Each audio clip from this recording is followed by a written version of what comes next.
Hi everybody. So today's going to be another Let's Talk video. It's been a really long time since I talked about Five Nights at Freddy's, so I figured why not revisit this topic from quite a long time ago. And a lot has happened in the series since I last talked about it, and I'm sure a lot of the stuff that I said in my first three parts are kind of irrelevant now, as, certain theories and hypotheses have been proven and disproven with new releases and new teasers, and at this point we do have a pretty definitive idea of the story of what happened, at least in the game canon. I never really read any of the books myself, however I have read excerpts from them, and I have been told summaries of the books, and as far as I know they are considered a separate canon. And then you have all the expansions that the canonicity of those is, kind of unknown, like FNAF World, for instance. It's, at this point, the games are over 6 years old. It's 2020. I gotta say that it's gotten messy.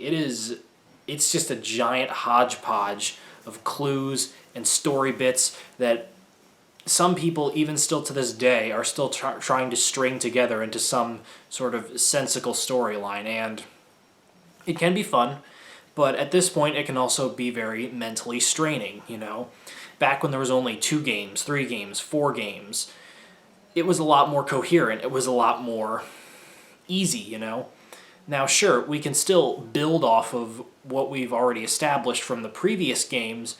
However, sometimes we kind of have to scrap old ideas and start fresh. Examples include, say... Now, this wasn't exactly the case, this is more of a small example, but the final cutscene in Five Nights at Freddy's 4, where the crying kid gets his head stuffed inside of Fredbear, and he chomps down on it, Some people, for I don't know how long, but some people may have been under the impression that that was the bite of 87, but no, it was not. That was a totally different incident. That, as far as we're aware, I believe, is what the phone guy was referring to in Five Nights at Freddy's 3 as the multiple and simultaneous spring lock failures incident.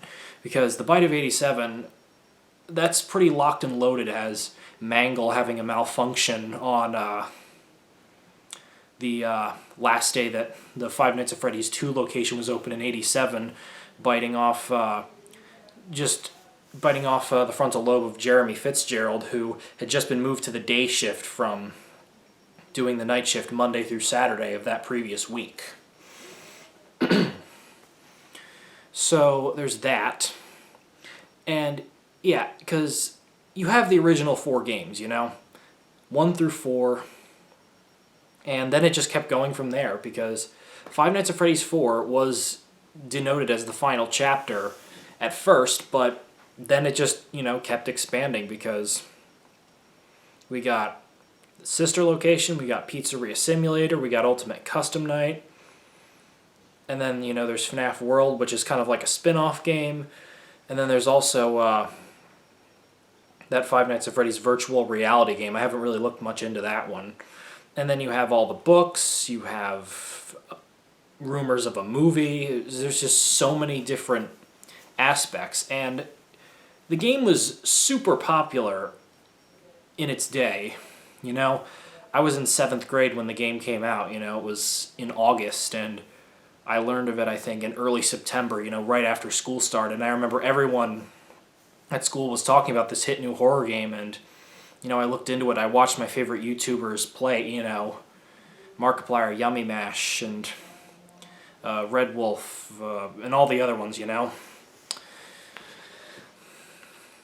Yeah, so the game was a sensation, and then it, got sequels. It got a second one, it got a third one, it got a fourth one, all within a year's time. And yeah, with each installment, the lore, like I said, the lore just got messier and messier. It started off with, in Five Nights at Freddy's 1, at that point we had no idea that there'd be a string of locations opening and closing down.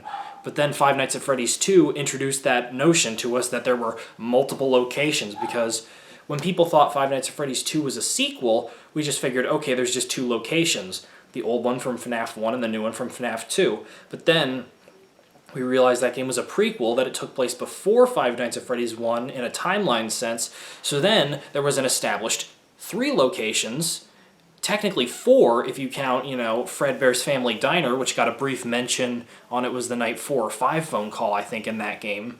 So, you had location 1, Fredbear's Diner, location 2, the old Freddy Fazbear's Pizza, as mentioned in FNAF 2 is the old location left to rot, the location in that game, and then the location in the first game. And it seems to be that the locations 2 and 4, the location from FNAF 1 is the same location that was used previously. Perhaps they went back to that building because they were so financially strained they couldn't afford to, get a new building, so they just had to resort to using one of their old ones. And that would also explain, why there's a safe room there. Of course, the safe rooms weren't introduced until the third game.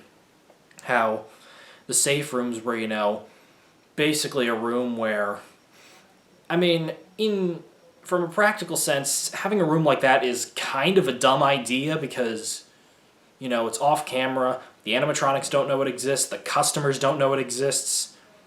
It's literally the perfect room to get away with murder, and that's pretty much what happened, Purple guy William Afton, whoever the hell, lured some kids into that room and killed them. So it makes sense because, the safe room was in the FNAF 1 location. There was a safe room there in the 8-bit map layout in those little cutscene games in the third game. Yet the safe rooms were sealed off and discontinued around the time that the Springlock suits were retired, which, was back with Location 2. So why would Location 4 have one? Because it was the same building from Location 2. It only makes sense, And that may also explain why, some of the decor is super dated and whatnot. So you have all that, and then there's just so many iterations of the suits, Because you have the original ones, the toy ones, the withered ones, the phantom ones, the nightmare ones, the funtime ones, the molten ones, so many. Freddy, of course, has the most variations, Regular Freddy, Golden Freddy, Toy, Withered, Phantom, Fredbear, Nightmare, Lefty, Funtime, Rockstar. So many versions of Freddy especially, but the other animatronics too. Just so many different versions of them. And something else is that if certain versions are supposed to represent the same ones, for instance, say, Springtrap between Five Nights at Freddy's 3 and FNAF Pizza Simulator, or say, if the withered animatronics in FNAF 2 are supposed to be the same as the animatronics in FNAF 1, they look different, They could easily be passed off as different animatronics, In Ultimate Custom Night, for instance, Springtrap in his FNAF 3 form is called Springtrap, while the Pizza Simulator Springtrap is referred to as Afton, because, it's established that William Afton is the one in that suit because, he got trapped in that suit by the vengeful spirits of those who trapped him in there. And then there's the whole situation of, the names of the victims. The victims in Freddy, Bonnie, Chica, Golden Freddy, and the Puppet. And, you have the two co-founders of the place, Henry and William. William being the sick killer, Henry, losing his daughter, I think going on to possess the Puppet. William losing his daughter at the hands of Circus Baby, She has that mechanical claw that comes out of her stomach like a vertical Diesel 10 from Thomas and the Magic Railroad or something, and just bam, snatches her right up.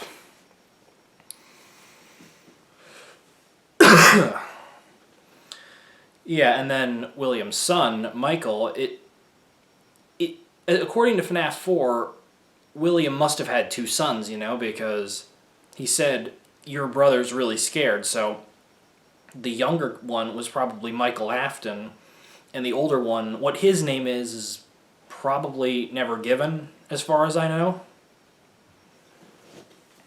I don't think he really had any sort of role in this other than accidentally getting his brother's head chomped in Fredbear's mouth.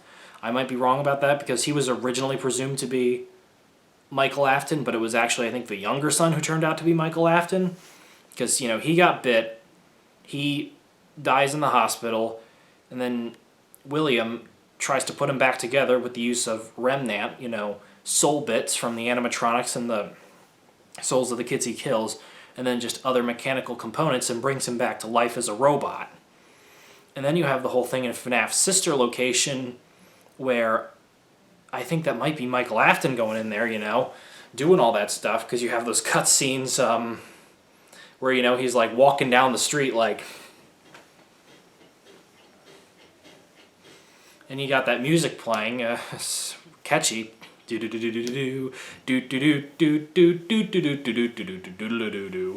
that, and every day he looks worse, He starts turning pale, then he starts turning green, and then he starts turning purple. And then the last one, he upchucks a bunch of, a bunch of mechanical parts, but then that voice whispers, "You won't die," and he doesn't die. Of course, though, that was caused by him getting scooped by that machine. Or was it? I don't really know. Again, this lore is so messy, I can ramble about it for hours, but will we ever be able to make sense of it completely? No. And that is probably one of the intentions of Scott Cawthon, that he always makes sure there's enough straggling bits and enough lingering questions to always make us come back. As nice as a beautifully bookended story is, where everything's wrapped up and everything's solved, like in the case of Gravity Falls, it is also kind of nice to always leave something lingering, always leave something there, which always causes people to, come back. Always, so... Because if all the mysteries were neatly solved and wrapped up in a nice little bow, we might move on and, never think about these games again. But I know one of the reasons I keep coming back to talk and think about these games and even, replay them is because I'm intrigued by the mysteries that they present.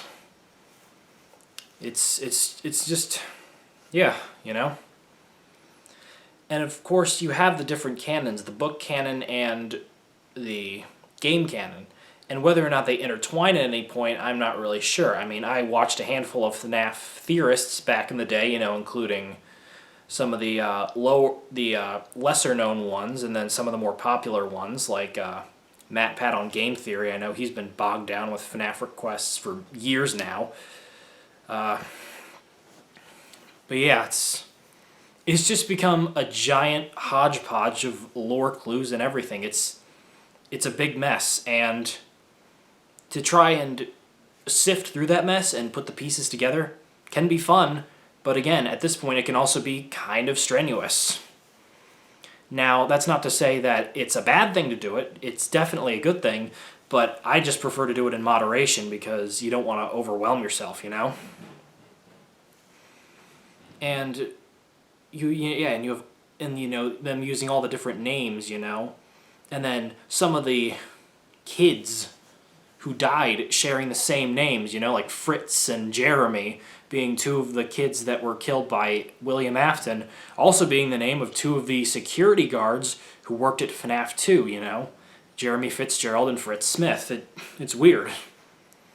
And then, there's the whole thing with, so it seems as if Circus Baby is possessed by, oh, the lights just dimmed a little bit, Circus Baby is possessed by William's daughter, Elizabeth Afton. Then you have the puppet, who's possessed by Henry's daughter. I believe her name was given, but I can't remember it off the top of my head.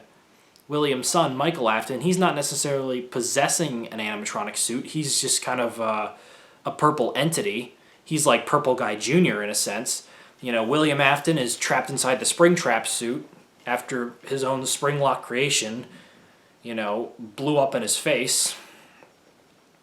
And then you have the girl Cassidy in Golden Freddy, who appears to be the driving force in Ultimate Custom Night. She's the one who keeps putting William Afton through this unrelenting hell because, there's that Old Man Consequences minigame where he tries to tell her, like, let go, just let William go to hell, basically. Just let him go to hell and leave the demon to his demons. There's nothing else. But she refuses to let go. She always has that angry vengeance, which which relates back to that cutscene of Golden Freddy just there by himself, twitching with glints in his eyes because all the other souls have been put at peace. They've moved on, but Cassidy inside Golden Freddy, she's still out for revenge. She still has a bone to pick with Afton, so she's gonna, make sure that justice is served and then some.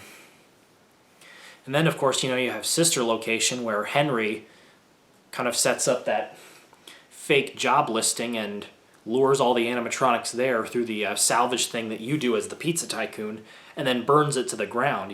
It's all the lingering people. You have Afton in the Springtrap suit, you have Circus Baby, you have Molten Freddy, which the hodgepodge of souls and suits and remnants that he possesses, I don't even know where to begin with all those.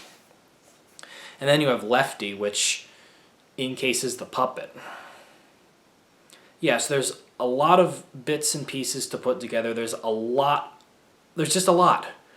It's ginormous how many things there are to talk about. I could use up 10 memory cards worth of space going over this entire story with all of you. It's a lot. So I think I'm going to call it a day there. I talked about it a lot. I might be uploading a part 5 later on because I just kind of gave a general overview and everything that came to my mind here. But yeah, Five Nights at Freddy's. It's 6 years old and it's still living on in the hearts of a lot of people. Alright, well, hope you all enjoyed the video and thank you for watching. Take care, everybody.